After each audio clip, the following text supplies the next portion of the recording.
You wanted the best? You've got the best podcast. The hottest podcast in the world. The Chris Voss Show, the preeminent podcast with guests so smart you may experience serious brain bleed. The CEOs, authors, thought leaders, visionaries, and motivators. Get ready. Strap yourself in. Keep your hands, arms, and legs inside the vehicle at all times, because you're about to go on a monster education roller coaster with your brain. Now, here's your host, Chris Voss. I'm Chris Voss here from the ChrisVossShow.com. There you go, ladies and gentlemen. There are latest things that makes official. Welcome to the big show. As always, the Chris Voss Show family for 16 years, going on 17 with 2,500 episodes. We're bringing you the most latest, greatest minds on earth. None of them are me. That's why we have guests on the show, because I'm just an idiot with a mic. But for the show to your family, friends, and relatives, go to goodreads.com/Chris Voss, LinkedIn.com/Chris Voss, Chris Voss 1 on the TikTokity, and all those crazy places on the internet. Today, we have an amazing young man on the show. He's the author of the latest book that just came out September 2nd, 2025. It is entitled Design Empathy and Contextual Awareness, Frames of Reference for the 21st Century Creative by Wayne K. Lee. We're going to get into it and some of the insights and how you can utilize his knowledge to make your life better. Wayne Lee is a professor at the Practice of Design and Engineering School of Industrial Design. Will he eventually graduate beyond practice to expert? Maybe. I don't know. Maybe he already is. I just thought the title was funny. He's just practicing right now. Anyway, Wayne is the James L. Oliver Professor, holding joint positions between the Colleges of Design and Engineering at Georgia Institute of Technology. He leads joint teaching initiatives and advances interdisciplinary collaboration between mechanical engineering and industrial design through classes and the Innovation and Design Collaborative, IDC, and Design Block. His research includes ethnographic research. We're going to learn some new words today, folks. Multidisciplinary online education. I think that's what my parents called the beatings. And human-machine interaction in transportation design. His career spans industry and academia, and he's led innovation and market expansion for Pottery Barn, seasonal home products, taught at Stanford University's design program, and led interface development at Volkswagen of America's Electronic Research Laboratory, and helped corporate brand and vehicle differentiating designs at Ford Motor Company. And he's also worked as a product designer and mechanical engineer at IDEO Product Development. Welcome to the show, Wayne. How are you? Great to be here, Chris. I'm doing great. Great to have you. Sorry, I had to do a little bit of riff on the practice title. I thought that was just kind of interesting. It's like, yeah, he's a professor of practice. That's right. That distinction just basically means you have to have work experience, right? You've got a lot of work experience, and there you go, professor, but you've done industry work. Yeah. What's that online? Practice makes perfect. So give us your .coms. Where can people find out more about you on the interwebs? Yeah, sure. So you can find me at Georgia Tech. That's just godtech.edu, and then search under my name. My design consultancy is Wayne Lee Design, all one word, WAYNELI design.com. Those are probably the easy ones to find me. And yeah, contact info is on the websites. There you go. So your new book, Design, Empathy, and Creative, too many big words today. Design, Empathy, and Contextual Awareness. Tell us about this book, if you would. Sure. So this all stemmed from an article I wrote for Design Intelligence magazine back almost a decade ago, but talking about what are the ways that we can practice either our behavior or our mindsets to make us more creative, more entrepreneurial, and to help make an impact in society. So empathy and contextual awareness are 2 out of 5 behaviors you can practice. So that's where it all kind of started. There you go. And entrepreneurs, we need as much of this we can possibly get. We're always trying to see outside the box. We're always trying to see things at different angles. Explain to us, let's lay a foundation. What is the definitions of design, empathy, Sure. and contextual awareness? Yeah. So if you think about empathy, right, psychologists have labeled that kind of in 3 different components. But the idea, it's cognitive, emotional, and compassionate concern. So if we take those 3 ideas and apply them in methods on how we might go about making products, services, or businesses for people, how might you do that? So if you think about cognitive empathy, it's, do you understand? Can you take someone's perspective? All right. Can you understand where they're coming from? And I then, can do it and not give a shit.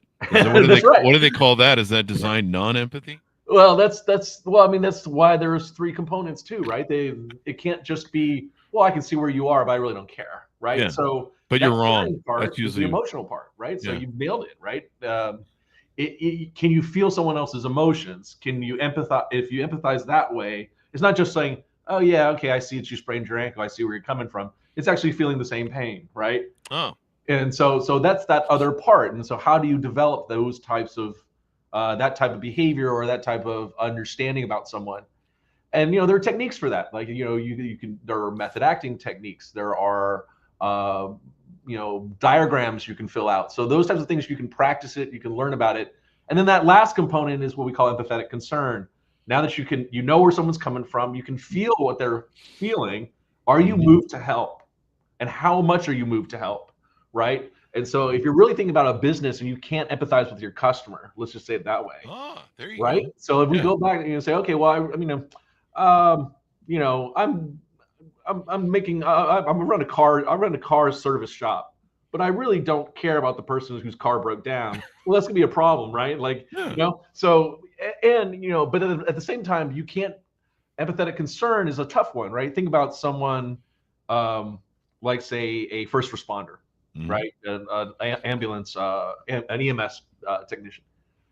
If you're emotionally crippled because you're crying along with the person who just, got into a bicycle accident, well, you can't be moved, you can't help because you're basically emotionally a wreck.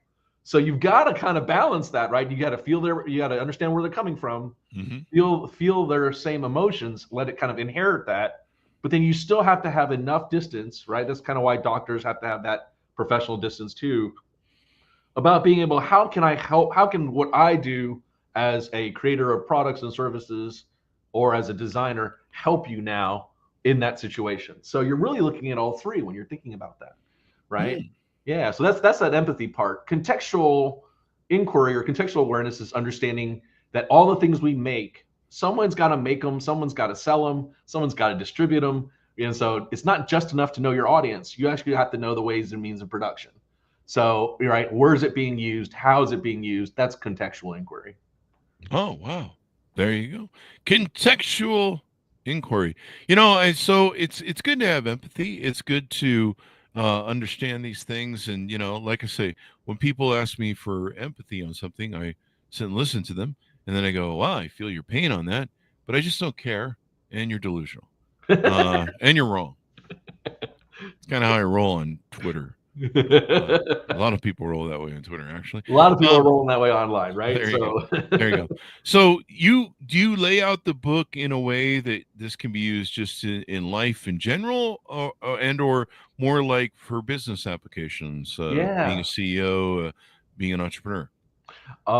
Chris, great question. Yeah, no, it's a little bit of all of that, right? So even though the book is a design textbook, right? Its original intent is for maybe a junior or senior in undergraduate studies in design, industrial design, graphic, music production, product design, those types of majors, right? It can be used by any professional, I think, right? Any creative professional. So if you're, let's say, if you're creating a startup, maybe you have a change of life and you've worked for 5-10 years, but now you're starting something new. Books for you, right? If you're a young startup and you have a founding team of 4 or 5 people and you're trying to understand your customers better, you've got this interesting, let's say, technology, or thinking you want to create a product of some type, then this book is probably for you too, right? Okay. Music producers, poets, creative professionals, any person that wants to be able to understand their audience better and understand how what they make and how they make it will affect their business model is going to be one of those things that are going to be key. So I think that the textbook's got uses beyond just the target audience. Yeah, I remember, being able to understand your customer, what they want, is really important. I think maybe you've seen too, probably in your research, examples of where people made a product that you're just like, how am I supposed to use this?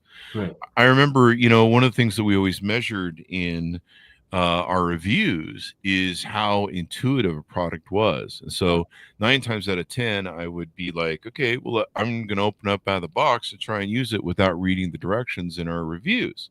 Right. And, sometimes we get these PR agents that would be representing the companies and sending us products review. And they'd be like, hey, just so you know, there's like a certain way you got to go about this, utilizing this product. And this is kind of what it's about. And I'm like, whoa. Hey, if you got to explain it to me, this is a problem. We're looking for intuitive products because most people don't read the instruction manual. Right. Man, the instruction manual anyone ever has to read because there's no way around it. It's from IKEA. Yeah, because it's a pictogram. You don't have to look at it. You don't have to read anything. And you need to figure out which way is up and learn Mandarin as well. Yeah. So good luck with that. You're absolutely right about that. I mean, I do legal work and usually expert analysis on product design, and like you said, the simplicity of it and the intuitiveness of it. And you're right. I think there's been some studies out there, you can find them online, that less than 25% of the people actually read an instruction manual, right? Yeah. And that's because, the product should be simple. Here's what they usually do. They open up the instruction manual, they look at the first 4 pages, they feel there's 20 pages of legal jargon before you even get to the instructions. So they kind of like, yep, shelving this, and they drop it in that junk drawer, which has all the other instruction manuals in it, right? Yeah. So, and then they just quickly YouTube search, how do I use this blank product? And they see someone using the product online. So that's probably how they get, that's how they usually kind of get acclimated to it. So yeah, I got a whole drawer full of that crap. Exactly. You're like, but you got one for your blender, you got one for your coffee maker, you got one for your TV, all of those things. No one really looks at them because the minute you have 12 pages of legal requirements first and safety, like don't put your hairdryer in the shower, that kind of thing, right? You're not supposed to do that. Well, they've got to put a label on it, right? No, so someone did somewhere, and that's always the funny part, right? Yeah. So it's really incumbent on a designer, especially an industrial designer, product designer, to make those products simple, to make those interfaces easy to use, right? I used to design cars for a living at Ford and Volkswagen. I mostly designed the interiors, and oh, really? Yeah, exactly. So you don't want to have to, besides the dealer going, all right, look, let me show you how, look, here's where the radio is, here's where the air conditioning controls are. Most people can just get into a car and drive. They don't want to train for 12 hours just to figure out how to use the nav system. So that's some of the research I do at Georgia Tech, is the simplicity and ease of understanding across different cultures for how to use an automobile, right? Yeah. So those things you just would think that they are just that intuitive. Now, here's the interesting thing. Intuition, as far as kind of a mindset to use, that's favored by different types of people. All right. Creative people tend to be more intuitive in the way they approach things. Scientists tend to be more technical in how they approach things. So it's an interesting thing when we talk about these mindsets, that you're going, okay, look, you can be creative. If you're technically minded, you can be creative. If you're creative, you can have a technical mind. Everyone has both sides of that, or all sides of that brain. It's just whether or not they choose to favor it or use it when they need to. Yeah, it's there were times where I would have they would be like, hey, someone from the company used to call you to explain you how to set this up and work it. Yeah. And I'm like, are they going to call every customer that sees our video for reviews and buys? How is this facilitable? And I remember years ago, I had a good friend who he created a startup in Silicon Valley. He'd worked with Apple and Palm, and he'd been on the team that had built the iPhone. And he had kind of what I saw as a WordPress killer. He wanted to use it for something else, but he had an app that was very kind of interesting, sort of. It was a WordPress killer if it would have been applied right, but I don't think he wanted to apply it that way. And he kind of had his own lane for it. But he, when I first sat down with him, he goes, I want to show you what I'm working on and what I built. Okay, great. And I said, okay, just give it to me and let me play with it for a bit. And, I'll figure it out. Cause I'm, this is what I do for a living. It's kind of intuitive. Right. And I pretty much have a mind that pretty much anything you give me, there's a certain segue of patterns that I know. It's kind of like business. It's once you know how to do business well and you've done enough of them, it's just about the widget, really. Like all the other stuff, filing what to name the company, filing all the filings and the crap you got to do. It's all just business, right? It's all just it's the same sort of mechanics. You advertise it, blah blah blah. At least it is for me. And so I said, let me play with it. He goes, no, I gotta explain it to you. It's really complicated. And I'm like, what do you mean it's complicated? And so for the next half an hour to 45 minutes, while I lost my freaking mind quietly in my head, tearing off my face, he had to explain it to me. Wow. And it was a great idea. He's a really smart guy, but some people are maybe too smart for their own good. You gotta let the design team handle some things. Right. And and I just remember that. I just 45 minutes of explaining this to me. And I'm like, are you gonna go around to every single bloody customer you're ever gonna have and do a 45-minute orientation? Like, it just doesn't scale, man. Yeah, that doesn't work. I mean, listen, and Chris, you're touching upon it. I mean, there's a design principle there, right? I mean, the idea is, right, first off is, I mean, there's a cognitive bias called the Dunning-Kruger effect. So you're a really, really smart person, either technically, like, the technology really well. What's easy to you think's easy for everyone, not knowing that, hey, not everyone is a PhD technologist, right? So like, so the one hand is like, okay, that's not really very good, right? The other one that so of course, then we're inflicted with bad design all the time. We have products that are hard to use, they're too confusing. There's 15 different menu bars. You have no idea what's going on, right? But there's the other part of this. There's a design principle out there called progressive disclosure, and that basically means is you hide complexity away and you actually empathize with the user first to understand what their learning trajectory is. Yeah. Think about every Mario game you've ever played. Yeah. What's the first level in Mario or any first-person shooter video game you've ever played? Get out of the base. Or in Mario, it's can you run left and jump? And that's world 1, right? Yeah, real simple and easy. Yeah, simple and easy. But by world 8 or world 5 in Mario, now you're doing all the crazy twists and spins and triple jumps, and you're hitting Goombas off of walls and stuff. You're doing complex procedures. But that's because they bring it out to you slowly. Would you call that to like complexity, right? You level up when you go through those things, right? Would you call that gamification? I think isn't that some of what they call gamification? It's a little bit of that. It's also just the fact that people who design games, right? They know this concept called progressive disclosure, right? They keep it simple, knowing that you're a beginner, and when you're ready for the complexity, they unfold it for you. So they know that they've empathized enough to know your trajectory, your learning trajectory. So when is this person going to get familiar enough with the product that they level up, and then we will allow the next level to come in? Yeah. Think about like Google search. Like, again, it doesn't have to be a video game. Google search, right? There's just one blank box. You've never used a computer before, and all you have to do is type something in, and Google will find it for you. But if you're an expert Google searcher, there's that little black triangle on the right. You click it, and it's like, hey, do you want an image? Do you want a news story? Do you want more tools? How big is your image? And now all of a sudden, the expert users know to click the black triangle on the right-hand side. But if you don't know what the black triangle is, it doesn't really matter. So that's progressive disclosure, right? You hide the complexity of something until someone's actually able and lets you know, lets the product know or the service know that, hey, I'm ready for this level of work, right? Yeah. That's the good way to design it, because you're right. Your customer service is going to get inundated with calls if it's that complicated right away. Oh yeah. I mean, there's sometimes I've had to call the PR agency or the company that sent me the product to review, and I'm like, what the F is going on? What is this and what is that and what is everything? And I'm good at being intuitive. Like, I'm pretty good at problem solving too, but man, you don't send me a Rubik's cube. But yeah, you're right. Like, we've reviewed video games too, where they throw you just right in. They don't do the gamification process, and they just throw you right into the full thing, and you're like, what's going on? Like, and I've quit games like from the get-go. I remember there was some trucker game someone sent us to review, and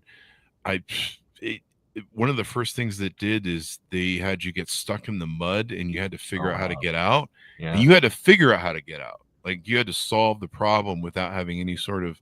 This is like in the first 2 minutes of the game or something. Yeah. And I was like, after mucking about for like 30 minutes with it, I was like, fuck off. Right. Like I fuck your game. They're like, hey, we're gonna review that. No. It's just, anything that's stupid in the first 2 minutes is just gonna get stupider. Yeah. No, I definitely, I can definitely understand where you're coming. I've definitely had a video game where that first level was something that probably the people who developed the game, and you gotta remember the people that developed the game have been play testing it for like 500 hours. Oh yeah, they're up in their own freaking private Idahos of shit. Yes. And, so you're like, hey, well, you're only on the first level, but you've got this 6-button combination that you got to do in sequence.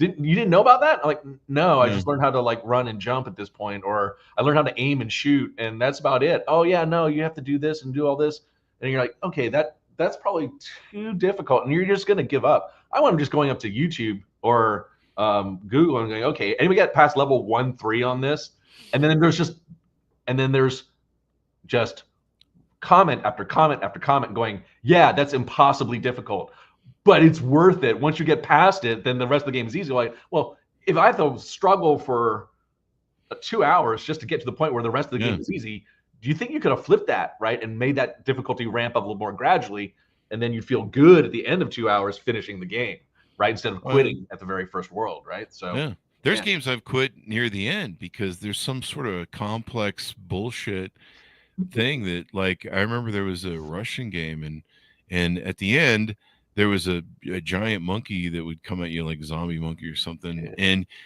and normally throughout the whole game you fight shit, you shoot it, you attack it with weapons, whatever else is in the game at the time. Turns out there was some slick thing that somehow you were supposed to slide past this giant animal that could kill you in one crush. You're supposed to slide around quickly and run away from him. And I never would have thought that, because the whole game and the gamification had taught me that you kill and fight, right? There was never just slide around the dude and run, and it was impossible to slide around this dude. This dude could hit you once and kill you. And I quit the game for like 6 months, and I was really pissed off about it because I really loved the game up until that point. And just that one oversight, like, just really ruined the game. And then, of course, now you can go on YouTube, and I think whatever. But you bring up a good point, because I used to be a really big fan of the Bungie game Destiny. And I love Destiny. I had 17 clans on there, 1,700 people. I love the freaking game. But it got to the point of what you mentioned, where the people who were developing the product inside were so good at the game that they were turning the game into a job. And at one point, we figured out that if you did all the activities they wanted you to do every week, it was over 40 hours, closer to 80 hours. And this is during COVID, when we were all sitting on at home, and video games were the way we were kind of keeping ourselves social and engaged, and not worrying about how the world's going to hell. Of course, we were playing Division 2, which is about a virus being released and the system destroys the world. So that was real interesting to play during COVID. But we used to call it COVID apocalypse practice. Right. But Destiny got to this point where you could tell these people were so up in their own ass of the game, because they made it, they probably played it all the time and shit, that they expected us to live the way they did, and they got paid to do this. Right.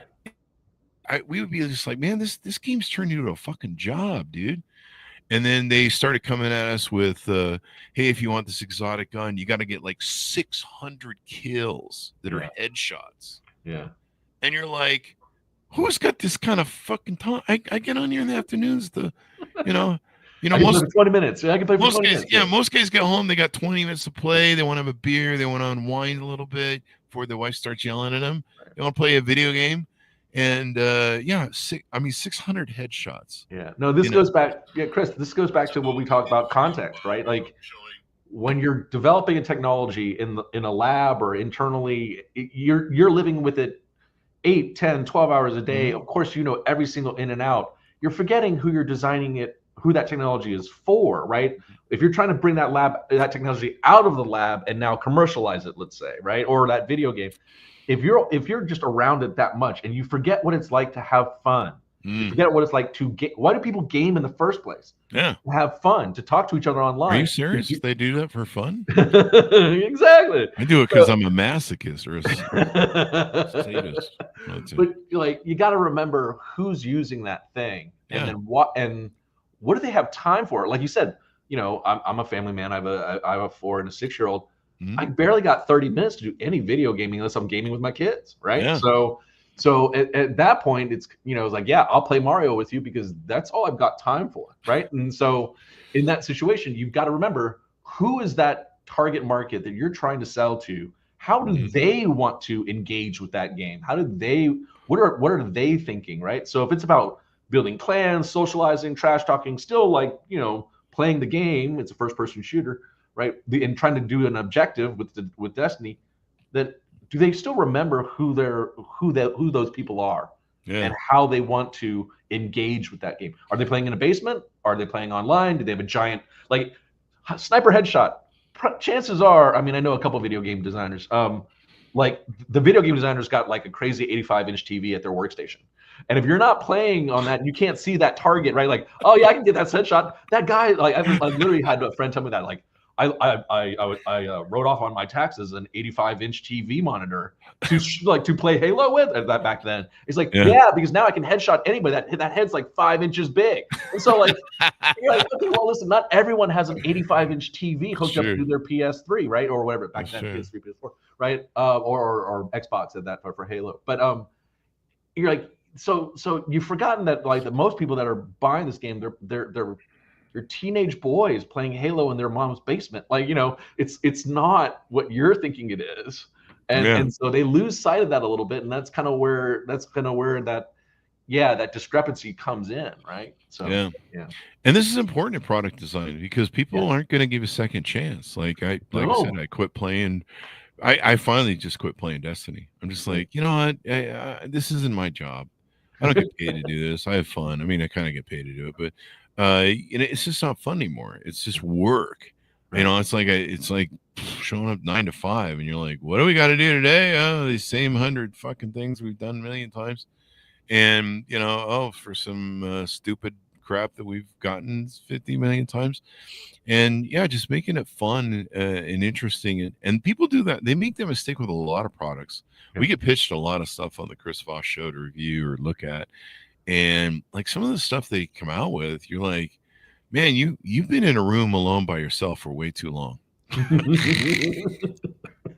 Yeah. I mean, part of what I'm trying to get people to do, or at least learn about in the book, is how they engage with people. Like, if you had a focus group earlier, and you got out of the lab or you got out of the coding session and you wound up playing games with people, you kind of get re-inspired by who you're making it for. You see, like, if you are now watching, you know, or gaming with, you know, people who loved Halo back then, and you're like, yeah, this was cool, like hiding around in a map, finding new places to snipe you at, and then like talking to each other about it. Sometimes it's trash talk, sometimes it's not, but at the same time, actually that social connection, right? Like you're fostering that, you're trying to build something. So that's this whole understanding of what we call user experience, right? What is the customer's experience? Because you're right, the minute they have a bad experience, they're not using your product or service anymore. Yeah, right? They're out. So you really got to understand, what is that user experience from start to finish, from picking up the product to putting it down, or if it's a service, you're going in to buy something, right? Like, even if you're just ordering fast food, you know, what is that service, right? People really need to spend a lot of time and money tailoring that, such that service experience, that experience that you feel when you like go in to order fast food is tailored to you, is efficient, is, you know, whatever it is that makes you go, yeah, I'm going back. Because if you have to stand in line for it for more than, you know, let's say 20 minutes to get a burger, you're probably not going to go back to that restaurant. Yeah. Yep. So what else do we need to talk to about in some of the work you do? You do consulting, coaching? What are some of the things you do to help people and stuff? Sure, Chris. That it's a little bit all of that as well, right? So I've got a couple things going on, right? Design Block is you can consider it like a lab, a part of the School of Industrial Design that teaches multidisciplinary design thinking, a human-centered design.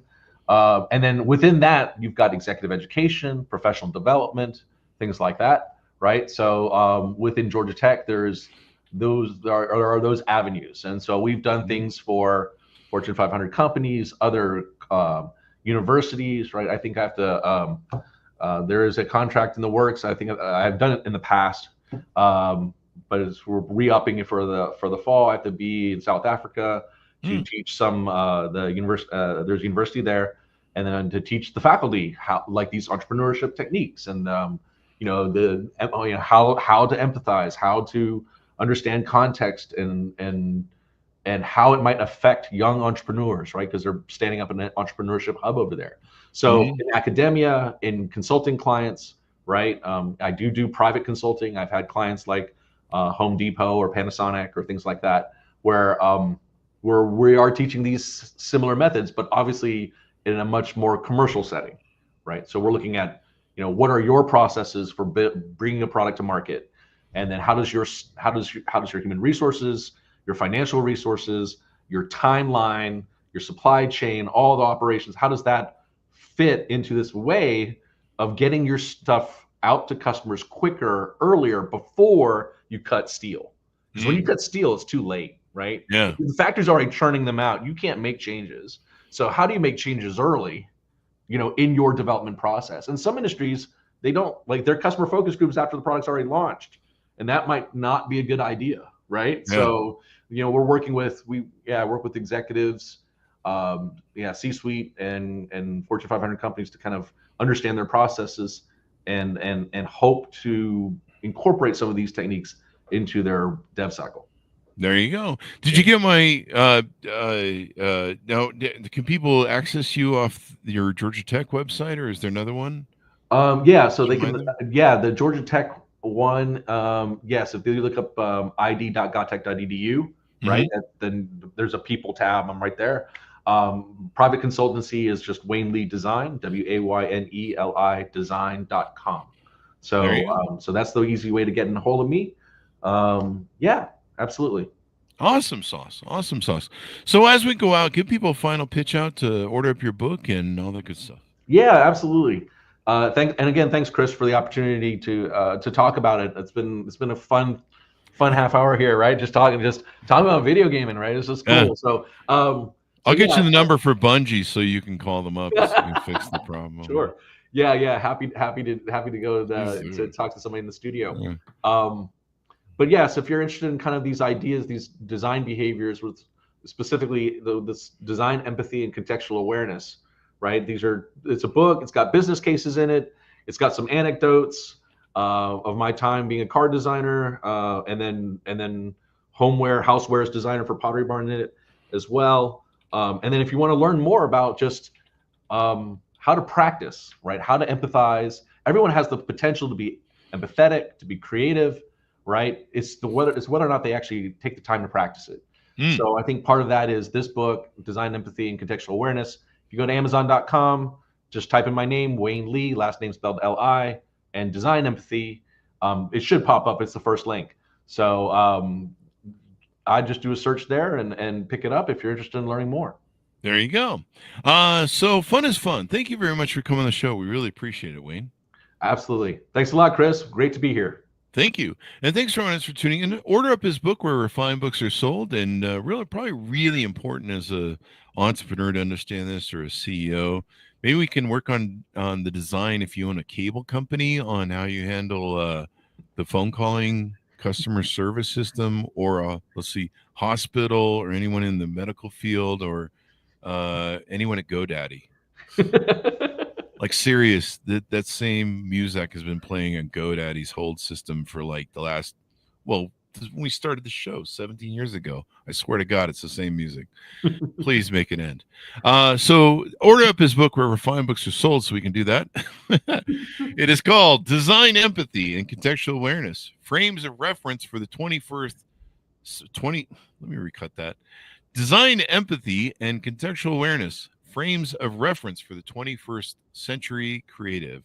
And I'm going to write a book on how to enunciate. So check that out, folks. Out September 2nd, 2025 by Wayne K. remotely. Thanks, Wayne, for being on the show. We really appreciate it. Thanks a lot, Chris. Pleasure. There you go. Thank you. And thanks to my audience for tuning in. Go to goodreads.com/Chris Voss, LinkedIn.com/Chris Voss. Chris Voss, one on the TikTok, and all those crazy places in it. Be good to each other. Stay safe. We'll see you next